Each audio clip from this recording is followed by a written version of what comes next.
Hello student, कैसे हो आप सभी। उम्मीद है बहुत अच्छे होंगे और बहुत मन लगा के अपनी पढ़ाई कर रहे होंगे। मैं प्रिया स्वागत करती हूँ आपका आपकी यूट्यूब चैनल प्री 10 क्लासेस में, जहाँ पर हम पढ़ रहे हैं क्लास 10 का साइंस का चैप्टर नंबर 9। चैप्टर का नाम है प्रकाश, प्रकाश का परावर्तन एवं अपवर्तन। आज इसकी पार्ट नंबर 33वीं वीडियो है इस चैप्टर की। इससे पहले मैंने आपको इस चैप्टर की 32 वीडियोस करा दी है। अगर आपने उन वीडियोस को नहीं देखा है तो उन वीडियोस को क्रम से देख लीजिए। आज हमारे अंकित प्रश्न चलने वाले हैं। ये पूरा चैप्टर समाप्त हो जाएगा। अंकित प्रश्न की 2 या 3 वीडियोस आएगी, फिर पूरा चैप्टर खत्म हो जाएगा, फिर दूसरा चैप्टर चलेगा फिजिक्स का। तो अंकित प्रश्न कराने से पहले मैं आपको पहले सूत्र लिखवाऊंगी। ये सूत्र आपको सारे याद होने चाहिए। कुछ सूत्र तो आपको पता भी है, जैसे कि दर्पण की फोकस दूरी, लेंस की फोकस दूरी के सूत्र। जो नहीं लिखवाए हैं मैंने, वे सारे सूत्र आपको एक साथ लिखवा दूंगी। और चिन्ह परिपाटी मैंने कराए हुए हैं, तो चिन्ह परिपाटी आप वहीं से कर लेना। पिछले वीडियो से लिखे हुए है ना आपके वहां पे, वहीं से चिन्ह परिपाटी तो आपके हो जाएंगे। तो मैं यहाँ पे सूत्र लिख रही हूँ। सूत्र में नंबर फर्स्ट एक होता है अपवर्तनांक का सूत्र। अपवर्तनांक, अपवर्तनांक होता है n और n बराबर होता है c/v। अपवर्तनांक क्या होता है? n, और n का सूत्र है c/v। हमें ये और लिखना है जहां c बराबर क्या होती है? निर्वात में प्रकाश की चाल। c क्या होती है? निर्वात में प्रकाश की चाल और v क्या होती है? और c का मान याद रख लेना। c का मान क्या होता है? यहाँ पे c का मान होता है 3 × 10⁸ मीटर प्रति सेकंड। ये आपको याद करना है। निर्वात में प्रकाश की चाल कितनी होती है? 3 × 10⁸ मीटर प्रति सेकंड। और जहां v बराबर क्या होता है? यहाँ पे v होता है माध्यम में प्रकाश की चाल। माध्यम कुछ भी हो सकता है, जल भी हो सकता है, कांच भी हो सकता है। कोई भी माध्यम में अगर प्रकाश की चाल है उसे कहते हैं हम v। तो v बराबर होता है माध्यम में प्रकाश की चाल, प्रकाश की चाल। और n बराबर हमारा अपवर्तनांक होता ही है। n बराबर अपवर्तनांक। अपवर्तनांक का कोई मात्रक नहीं होता। अब दूसरा सूत्र देखेंगे। एक हमने अपवर्तनांक का सूत्र पढ़ा था स्नेल का नियम, तो हम लिखेंगे स्नेल का नियम। स्नेल का नियम, स्नेल के नियम हमने क्या पढ़ा था? स्नेल का नियम पढ़ा था हमने n बराबर sin I बटे sin R। यहाँ पे भी n तो अपवर्तनांक है, लेकिन I बताओ यहाँ पे क्या है? I था हमारा आपतन कोण, आपतन कोण। और जबकि जो R है, R क्या था हमारा? परावर्तन कोण, या फिर अपवर्तन कोण भी बोल सकते हैं। यो हो गया हमारा, ये भी इसका ये भी अपवर्तनांक है। n बराबर लिख लेंगे यहाँ पे अपवर्तनांक। ये जो मैं सूत्र लिखवा रही हूँ पहले आपको अपवर्तनांक के लिखवा रही हूँ। अब हम तीसरा सूत्र लिखेंगे। एक सूत्र होता है WNG बराबर, इसका सूत्र है ANG/ANW। ये होते क्या है? ये बिल्कुल नया सूत्र है आपके लिए। मैं यहाँ पे लिखवा देती हूँ। जहां WNG देखो क्या होता है। W माने क्या पढ़ेंगे यहाँ पे? वाटर, जल, और G मतलब ग्लास। ग्लास कहते हैं कांच को। तो यहाँ पे क्या पढ़ेंगे हम? जल में कांच का अपवर्तनांक, क्योंकि जल पहले आ रहा है तो जल में कांच का अपवर्तनांक। WNG, W का मतलब क्या है? जल, और G का मतलब क्या है? कांच। कांच को तो लिखते हैं हम ग्लास, और इसे जल को कहते हैं मतलब वाटर, इसलिए से W से लिखते हैं। तो इसमें क्या लिखेंगे हम? जल के सापेक्ष कांच का अपवर्तनांक, कांच का अपवर्तनांक। तो WNG क्या है हमारा? WNG है जल के सापेक्ष कांच का अपवर्तनांक। अब हम देखेंगे ANG। A का मतलब क्या है? एयर, एयर मतलब हवा, और G का मतलब क्या है? कांच। तो इसे क्या लिखेंगे हम? हवा के सापेक्ष, हवा को क्या कहते हैं हम? वायु। क्या कहते हैं हवा को? वायु। वायु के सापेक्ष कांच का अपवर्तनांक। तो ANG का मतलब क्या है? वायु के सापेक्ष कांच का अपवर्तनांक, कांच का अपवर्तनांक। फिर हम देखेंगे ANW। ANW क्या होगा? A का मतलब है वायु और G का मतलब है ग्लास, कांच। तो वायु के सापेक्ष कांच का अपवर्तनांक ये होगा वायु के सापेक्ष, पहले वायु आ रही है, वायु के सापेक्ष कांच का अपवर्तनांक, कांच का अपवर्तनांक।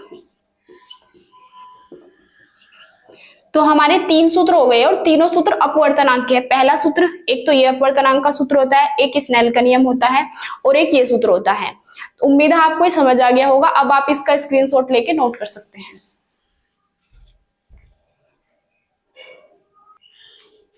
अब हम आगे सूत्र करने वाले हैं। अब हम करेंगे अपवर्तनांक के, हम सूत्र पढ़ चुके हैं, अब हम करेंगे दर्पण से संबंधित सूत्र। तो सबसे पहले हम किसके सूत्र लिखेंगे? दर्पण के सूत्र जो दर्पण में यूज होते हैं। तो नंबर फर्स्ट, 3 क्वेश्चन मतलब 3 हो गए हैं हमारे, तो नंबर 4, 3 सूत्र हम पढ़ चुके हैं। सबसे पहले हम पढ़ेंगे दर्पण की फोकस दूरी, दर्पण की फोकस दूरी। दर्पण की फोकस दूरी का सूत्र क्या होता है? 1/f, 1/f बराबर 1/v प्लस 1/u। दर्पण की फोकस दूरी में यहाँ पे प्लस आता है, जहां f बराबर क्या है हमारा? f बराबर है दर्पण की फोकस दूरी, दर्पण की फोकस दूरी। और v बराबर क्या है? दर्पण से प्रतिबिंब की दूरी। तो v बराबर क्या लिखेंगे? दर्पण से प्रतिबिंब की दूरी, प्रतिबिंब की दूरी। और u क्या लिखेंगे? दर्पण से वस्तु की दूरी, दर्पण से वस्तु की दूरी। प्रतिबिंब कैसे बने थे मैं आपको बता चुकी हूं। आप सवाल करेंगे बहुत अच्छे से समझ आ जाएंगे। उससे पहले आपको सारे सूत्र बहुत अच्छे से समझने हैं। F क्या है, V क्या है, U क्या है, ये सब कुछ अगर आपको ये पता है तो आप जो सवाल देंगे ना उसमें हमें ये देखना हमें किसकी वैल्यू दी है और किसकी निकालनी है। बहुत सिंपल हो जाएगा समझना। नंबर दूसरा सूत्र आप याद करना इसमें, नंबर 5, दर्पण की वक्रता त्रिज्या व फोकस दूरी में संबंध। दर्पण की वक्रता त्रिज्या व फोकस दूरी में संबंध। इसमें क्या संबंध होता है? इसमें संबंध होता है r बराबर 2f लिख सकते हैं, या तो हम देखो 2 सूत्र लिखवाऊंगी मैं इसके। एक तो तुम ये याद रख सकते हो f बराबर r/2, या फिर इसको इधर ले जाओ r बराबर 2f। इसका मतलब क्या है? जो हमारी वक्रता त्रिज्या है वो फोकस दूरी की 2 गुनी है, 2 गुनी, या फोकस दूरी वक्रता त्रिज्या की आधी है, जहां r बराबर क्या है हमारी? दर्पण की वक्रता त्रिज्या, दर्पण की वक्रता त्रिज्या। ये सूत्र कितनी बार एमसीक्यू में पूछा जा चुका है, मतलब इनके रूप बदल देते हैं। 4 सूत्र देते हैं, 3 जगह तो सही होता है और 1 जगह गलत होता है। तो ये पूछते हैं कौन सा सूत्र गलत है, या फिर 3 जगह गलत दे देते हैं, 1 जगह सूत्र मतलब 1 जगह सही दे देते हैं। वहां पे पूछते हैं कि इनमें से कौन सा सूत्र सही है। तो ये आपको याद होना चाहिए। इसे इस तरीके से भी लिख सकते हैं, ये भी। अब हम लिखते हैं 5वां। अब होता है इसका आवर्धन, दर्पण का आवर्धन, दर्पण का आवर्धन। आवर्धन किसे कहते हैं? हम m को। तो अब हम m के सूत्र लिखेंगे। दर्पण का आवर्धन m बराबर एक सूत्र तो होता है हमारा I/O, एक तो ये सूत्र होता है, या फिर m बराबर क्या होता है? V/U, या फिर हम क्या लिख सकते हैं? m बराबर I/O बराबर V/U, क्योंकि ये भी m के बराबर है, ये भी m के बराबर है, तीनों बराबर हो जाएंगे। तो m बराबर I/O या फिर V/U, जहां m बराबर तो हमने क्या पढ़ा है? आवर्धन। m बराबर है आवर्धन। I बराबर क्या है? प्रतिबिंब की ऊंचाई। I बराबर है प्रतिबिंब की ऊंचाई। कोई कोई इसे h कहता है और इसे h डैश कहता है, वहां पे वो भी गलत नहीं है। तो I बराबर प्रतिबिंब की ऊंचाई। और ओ बराबर वस्तु की ऊंचाई। याद रखना ये तो होती है प्रतिबिंब की दूरी v और प्रतिबिंब की ऊंचाई होती है i, और वस्तु की दूरी होती है u और प्रतिबिंब की मतलब वस्तु की ऊंचाई होती है o। ये ऊंचाई है वो दूरी है, वस्तु की ऊंचाई। ऊंचाई का मतलब तो है कि वस्तु इतनी ऊंची है, मतलब ये जितनी भी है 5 सेंटीमीटर, और दूरी का मतलब ऐसे होता है कि 20 सेंटीमीटर दूरी पे यहाँ पे कोई दर्पण रखा है, तो ये होता है इसका मतलब। ये हो गई हमारी वस्तु की ऊंचाई। और v बराबर क्या है, प्रतिबिंब की दूरी,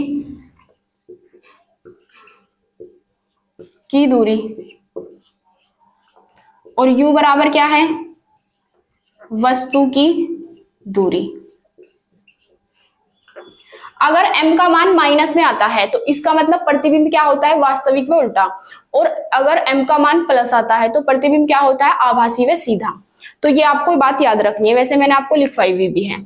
उम्मीद है यहां तक आपको समझ आ गया होगा। अब आप इसका स्क्रीनशॉट लेके नोट कर सकते हैं।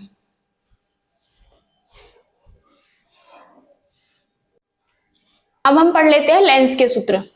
तो अब हम पढ़ेंगे लेंस के सूत्र।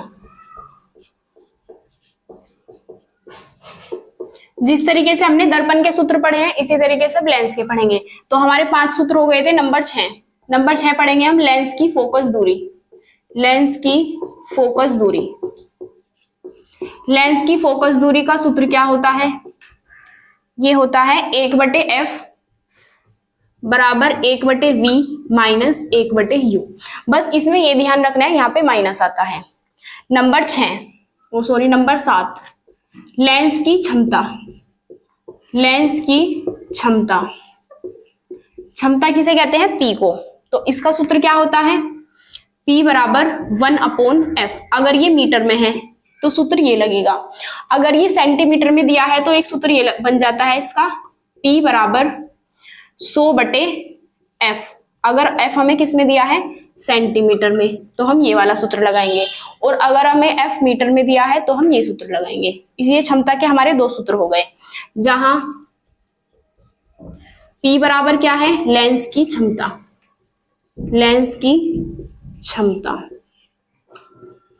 और f बराबर क्या है, लेंस की फोकस दूरी, लेंस की फोकस दूरी। अगर फोकस दूरी माइनस की है तो क्षमता भी माइनस की आएगी, तो वो कौन सा लेंस होगा, अवतल। और अगर फोकस दूरी हमारी प्लस की है तो क्षमता भी प्लस की आएगी, वो किसका सूत्र होगा, वो होगा उत्तल लेंस। तो याद रखना है, फोकस दूरी प्लस में किसकी होती है, उत्तल लेंस की, और माइनस में किसकी होती है, अवतल दर्पण की, अवतल लेंस की। उल्टा होता है, मतलब इसमें लेंस की फोकस दूरी मतलब अवतल की होती है माइनस और उत्तल की होती है प्लस। चिन्ह परिपाटी मैंने आपको सिखाया हुआ है, वे वीडियोस आप देख लीजिए, उनको भी नोट कर लेना इनके नीचे। अब हम पढ़ते हैं दर्पण का आवर्धन जैसे कि है, इसी तरीके से क्या होता है, लेंस का आवर्धन। तो दर्पण की जगह तुम्हें कुछ नहीं करना है, इसमें लेंस करना है, और सूत्र सेम यही रहेगा। ये सूत्र नंबर हो जाएगा हमारा 8। लेंस का आवर्धन यही होता है, m बराबर I/O या फिर m बराबर V/U, या फिर हम क्या कह सकते हैं, m बराबर I/O बराबर V/U। m बराबर आवर्धन है, I बराबर प्रतिबिंब की ऊंचाई, O बराबर वस्तु की ऊंचाई, V बराबर प्रतिबिंब की दूरी, U बराबर वस्तु की दूरी। ये बिल्कुल सेम रहता है, रेखीय आवर्धन भी बोलते हैं आवर्धन को, दर्पण में भी और लेंस में भी। उम्मीद है आपको समझ आ गया होगा। अब आप इसका स्क्रीनशॉट लेके नोट कर सकते हैं। अब हम कल वाली क्लास में स्टार्ट करेंगे आंकिक प्रश्न। आज तो सारे सूत्र में ही हो गया, ये फिर बहुत लंबी क्लास हो जाएगी। अगर आप हमारे चैनल पर नए आए हैं तो चैनल को सब्सक्राइब जरूर कर लीजिए और वीडियो को लाइक करना ना भूलिए। अब इसे नोट कर सकते हैं।